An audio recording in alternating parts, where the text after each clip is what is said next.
Hello friends, welcome to doctor PK classes. तो इस video में बहुत ही इंपॉर्टेंट चीज मैं डिस्कस करने वाला हूँ। जैसे जीपैट 2024 का ऑफिशियल आंसर किया है, अब बच्चों ने काउंट कर लिए नंबर। काउंट कर लिए तो किसी के 170 बन रहा है, किसी के 180 बन रहा है। अब वो डाउटफुल हो गए कि भाई कट ऑफ तो बहुत ज्यादा हाई होने वाला है, मेरा तो इसमें क्वालिफाई होना होगा नहीं शायद। और उसके बाद फिर सोच रहे हैं नाइपर जेई 2024 में क्या मुझे अपीयर होना चाहिए कि नहीं होना चाहिए। तो भाई पहली बात तो है कि तुमने फॉर्म भर दिया है, सब कुछ रेडी है। तुम नाइपर जेई 2024 में तुम्हारे 10 नंबर बन रहे हो, 20 नंबर बन रहे हो, कुछ भी नंबर बन रहे हो, जाकर के अपीयर हो। उसके दो फायदे होंगे, पहला एक्सपीरियंस मिलेगा, दूसरा जरूरी नहीं कि आपका जीपैट में बेकार रैंक है तो नाइपर में भी बेकार होगा। तो नाइपर एग्जाम दोगे उसमें रैंक आएगा आपका, हालांकि आप नाइपर में एडमिशन के लिए एलिजिबल नहीं रहोगे यदि आपका जीपैट क्वालिफाई नहीं होता है तो। लेकिन नाइपर में आपका रैंक आ जाएगा ना, तो आपको अपने आप में कॉन्फिडेंस रहेगा कि हाँ भाई मैंने नाइपर में अंडर 100, अंडर 200, अंडर 300 लाया था। ठीक है, तो आपके लाइफ में वो कॉन्फिडेंस बूस्ट करने का काम आएगा। जरूरी नहीं कि एक एग्जाम जीपैट आपका खराब हुआ तो सब एग्जाम खराब होगा। तो इसका आंसर है कि भैया नाइपर तो सब लोग दो ही। और बेटर ये है कि जिसने अभी आंसर किया वगैरह ऑफिशियल चेक नहीं किया वो चेक मत करो, एग्जाम के बाद देखते रहना। ठीक है, चलो। अब जो जीपैट 2024 का न्यू कट ऑफ क्या होने वाला है उसके बारे में इस वीडियो में बताऊंगा। कुछ जो आंसर की है, रॉन्ग आंसर की है, उसका क्या करना है उसके बारे में हम लोग बताएंगे। चलो, तो पहले हम लोग कट ऑफ की बात कर लेते हैं। तो जैसा कि हमने बोला था कि 200 के आसपास इसका कट ऑफ जाएगा, है ना, जनरल का। तो उसको लेकर के बच्चे ये है कि भाई हाँ 200 के आसपास ही जाएगा, उसको एकदम कंफर्म मान लिए हैं। अभी भी मैं बोल रहा हूँ कि 200 के आसपास जाएगा, बट देखो होता ये है कि हमसे जो भी स्टूडेंट, मैंने खुद एग्जाम दिया और इस बार देखो क्वेश्चन पेपर इजी था, फिर भी लोगों ने मिस्टेक किए हैं, जिसको हम लोग सिली मिस्टेक कहते हैं। सिली कुछ मिस्टेक नहीं होता है, सिली मिस्टेक हो चाहे एक इस मिस्टेक हो, दो हो, जो भी हो, आपके माइनस तो होता ही है उसमें, है ना। तो मिस्टेक तो सबसे होते ही है। तो अब हमको कौन से बच्चे कांटेक्ट करते हैं, जैसे जिसके 100 नंबर आए, जिसके 50 नंबर आए, वो तो हमें बताएगा ही नहीं, उसको तो खुद ही पता है कि उसका क्वालिफाई नहीं होगा। हम लोगों को कौन करते हैं, जिन बच्चों के अच्छे नंबर आते हैं। सर मेरा 300 नंबर आ गया, मेरे कितने रैंक आएंगे। सर मेरा 250 नंबर आ गया, कितने रैंक आ गए। सर मेरा 210 आ रहा है, मैं क्वालिफाई करूंगा कि नहीं, इस तरीके के। तो जो जिनके अच्छे नंबर हो रहे हैं वही लोग हमसे कांटेक्ट करते हैं। तो ऐसा लगता है कि हाँ भैया सबके अच्छे आ रहे हैं, लेकिन ऐसा नहीं है। जिसके अच्छे नहीं आ रहे हैं वो नहीं कांटेक्ट करता है। तो अब पूरा ऑफिशियल आंसर की आ गया है, तो उसके हिसाब से जो जनरल का कट ऑफ जाएगा, मुझे ऐसा लगता है कि ये 190 से 200 के अप्रोक्सीमेटली जा सकता है। हाँ, नीचे इसके और भी नीचे जा सकता है, 180 वाला भी क्वालिफाई कर सकता है, ऐसा नहीं कि नहीं कर सकता। बट ऐसा लगता है कि 190 टू 200 के आसपास होना चाहिए। जो ईडब्ल्यूएस है 170 टू 180 के बीच में होना चाहिए। Same for OBC NCL, 170 to 180 के आसपास होना चाहिए। एससी कैटेगरी का अराउंड 140 टू 150 के अराउंड हो सकता है। ठीक है, ये थोड़ा सा कम भी हो सकता है। 135 समथिंग कुछ कर लेते हैं इसको, है ना। 135 के अराउंड हो सकता है ये, 135 टू 145। और एसटी कैटेगरी का लगभग 115 टू 125 के आसपास जा सकता है। ठीक है, ये है, मतलब इतना आपका नंबर आ रहा है तो 90% चांसेस है कि आप क्वालिफाई हो जाओगे। ठीक है, इससे कम है तो भी चांसेस रहेंगे क्वालिफाई हो जाएंगे, परसेंटेज बेसिस पे देखेंगे तो। बट ऐसा नहीं है कि तुम्हारा जनरल में मान लो 175 बन रहा है, तुम सोच के बैठो कि मेरा क्वालिफाई नहीं होगा, ऐसा नहीं है। हो भी सकता है, बट परसेंटेज जो जो देखोगे चांसेस, वो थोड़ा सा कम है। तो ये हो गया। उसके बाद अब जैसे कि हम लोग का क्वेश्चन है कि बहुत सारे जो क्वेश्चन है हमें लग रहा है कि भाई नहीं ये तो क्वेश्चन आंसर की में गलत है। तो हमने जो भी बताया था आंसर की उसमें से मैक्सिमम सही, 3-4 जो है गलत निकले हैं। और उसको हम लोग चैलेंज कर सकते हैं, चैलेंज किया जा सकता है। कैसे चैलेंज करना है, क्या करना है, वो भी मैं बताऊंगा। जैसे कि एक ये क्वेश्चन है स्पेक्ट्रोस्कोपी का, चूंकि ये मेरे सब्जेक्ट का क्वेश्चन है तो मैं इसको एकदम कंफर्म 100% बोल रहा हूँ, टेक्निकली एकदम लॉजिकली मैं बताऊंगा। इसका जो स्ट्रक्चर था इसको मैं थोड़ा सा बड़ा कर लेता हूँ, है ना, इसको थोड़ा सा मैं बड़ा कर लेता हूँ ना। एग्जैक्टली यही स्ट्रक्चर आया था, देखो यही स्ट्रक्चर आया था। और इसमें दिया था होमोन्यूलर डाइन, सिसॉइड्स और एसिस। और यहां पर सीधा दे दिया है लैम्डा लॉन्गर 273 नैनोमीटर लिख करके दे दिया है। और इसी को उठा करके वहां पर एग्जाम में दिया था और इसके हिसाब से आंसर की बनाया है 273 नैनोमीटर। एग्जैक्टली ये क्या स्ट्रक्चर था मैं बता देता हूँ। ठीक है, एग्जैक्टली जो स्ट्रक्चर था ऐसा स्ट्रक्चर था। ठीक है, ये ऐसा स्ट्रक्चर था, इसमें यहां पर दिया हुआ है तो वो सेम ही है, कोई प्रॉब्लम नहीं है। अब देखो इसका हम लोग ऑफिशियली कैलकुलेट करते हैं तो देखो यहाँ पर जो ये बुक है ना, ये जो पाविया बुक है, इसमें ही प्रिंटिंग मिस्टेक है, या पाविया ने जो भी लिखा होगा उस समय इसको कैलकुलेट किया होगा, तो इसमें क्या होगा 1 2 3 4, एक तो बेसिक वैल्यू 253 नैनोमीटर हो गया, इसमें कोई दिक्कत नहीं है, और 4 रिंग रेसिड्यू हो गए, उसके 20 नैनोमीटर हो गए, कोई दिक्कत नहीं है।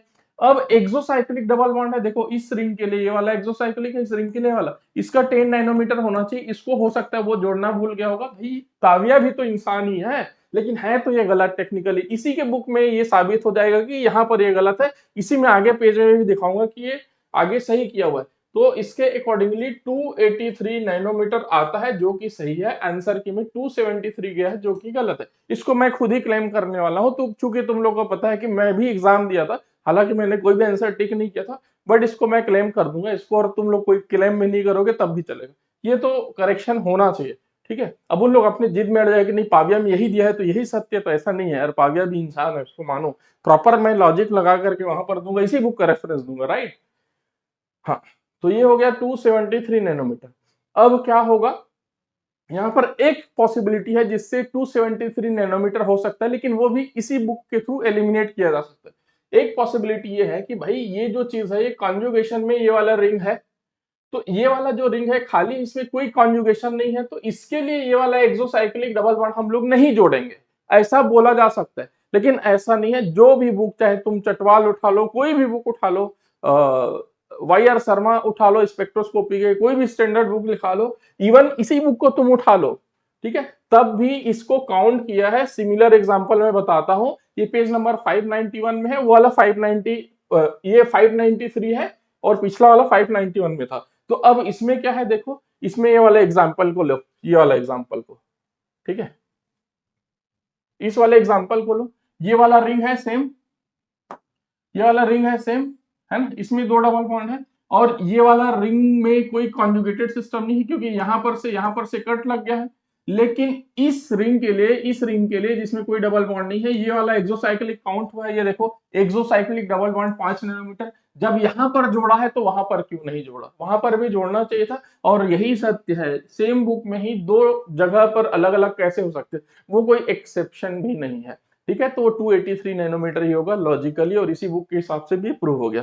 चलो अब अगला हम लोग बात कर लेते हैं कि भाई आपको इसके लिए अप्लाई कैसे करना है, मतलब करेक्शन के लिए कि भाई आपका, तो यहाँ पर अपना लॉगिन कर लेना, और चैलेंज द प्रोविजनल आंसर की में क्लिक करना।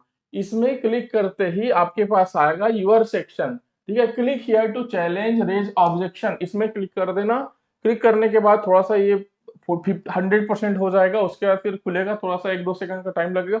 उसके बाद फिर यहाँ पर बोला कि ये नोटिस को पढ़ो, तो इसमें पर इससे कुछ कुछ चीजें हैं जो आप लोगों को पढ़ना चाहिए। You can challenge the provisional answer key, but only one question at a time, एक बार में एक क्वेश्चन को ही तुम चैलेंज कर सकते हो। If wish to challenge more than one question, please click on raise objection challenge the provisional answer key. ठीक है, तो एक से ज्यादा को चैलेंज करोगे तो बार बार तुमको सेलेक्ट करना पड़ेगा, एक चैलेंज करने के लिए तुमको 200 रुपए पे करना पड़ेगा। टू व्यू द ऑब्जेक्शन और challenges you have raise, click on the refresh button, this will update your selection page. ठीक है, उसके फिर बिफोर रेजिंग एनी चैलेंज और objection please review the questions and answer carefully, challenges और objections must be submitted in English only, any ambiguous objections may not be considered for evaluation. Please note that the challenges of objections can only be raised against questions and their respective options when entering your challenge. ठीक है, तो question वगैरह properly select करना है before submitting a challenge or objection. It is mandatory for candidate to upload a supporting document. Maximum 3 supporting document can be uploaded for each objection or question. Each supporting document should be no longer than 400 KB and must be in PDF, JPG या फिर JPG format.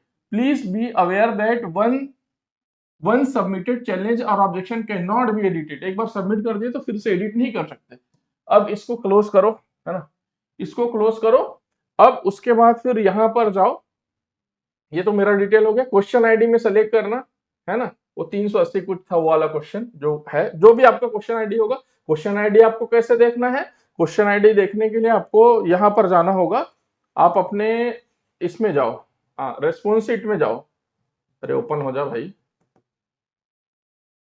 Response sheet में जाओगे तो यहाँ पर दिया हुआ है क्वेश्चन आईडी, ये यहाँ पर दिया हुआ है, उसमें ले लेना, वो क्वेश्चन आईडी सेलेक्ट करना जो भी है। सेलेक्ट ऑब्जेक्शन क्या है भाई, टेक्निकली इनकरेक्ट एम्बिगुअस क्वेश्चन है, all the questions are incorrect, all the options are incorrect, multiple correct option, incorrect answer. तो इनकरेक्ट आंसर डालते जैसे वुडवर्ड फिशर रूल है, उसमें यहाँ पर डालेंगे क्लैरिफिकेशन क्या है, उसके बाद फिर क्लिक टू अपलोड, यहाँ पर क्लिक करेंगे। यहाँ 3 ही डॉक्यूमेंट, 5 का दिया है लेकिन 3 तक अपलोड करना है ना, 3 डॉक्यूमेंट अपलोड करना है, वहां पर लिखा हुआ है। उसके बाद फिर सबमिट कर देना है। सबमिट करेंगे तो पेमेंट वेमेंट मांगेगा, मैं करूंगा ये वाला क्वेश्चन तो मैं खुद ही करूंगा। तो इस तरीके से ये चीजें हैं, आप इसको कर सकते हो चैलेंज। तो मेरी तरफ से ये मैसेज है कि भाई आपको नाइपर के लिए ऑल द बेस्ट, ज्यादा टेंशन लेने की जरूरत नहीं है, नाइपर में जाओ, एग्जाम दो आराम से, कोई टेंशन नहीं है। और यदि आपको 2025, 26, 27 जीपेट का प्रिपरेशन करना है, इनफैक्ट यदि आप ड्रॉप वगैरह लेने का सोच रहे हैं तो उस पर भी मैं वीडियो लेकर के आ जाऊंगा कि आपको कितने रैंक तक आ रहा है, कैसा है, तो कैसे ड्रॉप लेना है, या फिर आप मेरे को पूछ सकते हो डायरेक्टली। हमारे वेबसाइट में जाना www.drpkclasses.com, कॉन्टेक्ट अस में जाना, कॉन्टेक्ट अस में जाने के बाद में आप व्हाट्सएप से डायरेक्टली मेरे से कनेक्ट हो जाओगे, वहां पर आप अपना क्वेश्चन पूछ लेना। और ड्रॉप वगैरह लेना है या फिर आपको नॉर्मल ही कोचिंग करना है तो आप कोर्सेस में जाना। ड्रॉप लोगे मीन्स 2025 के लिए लोगे तो आपके पास ब्रह्मास्त्र 2025 अवेलेबल है।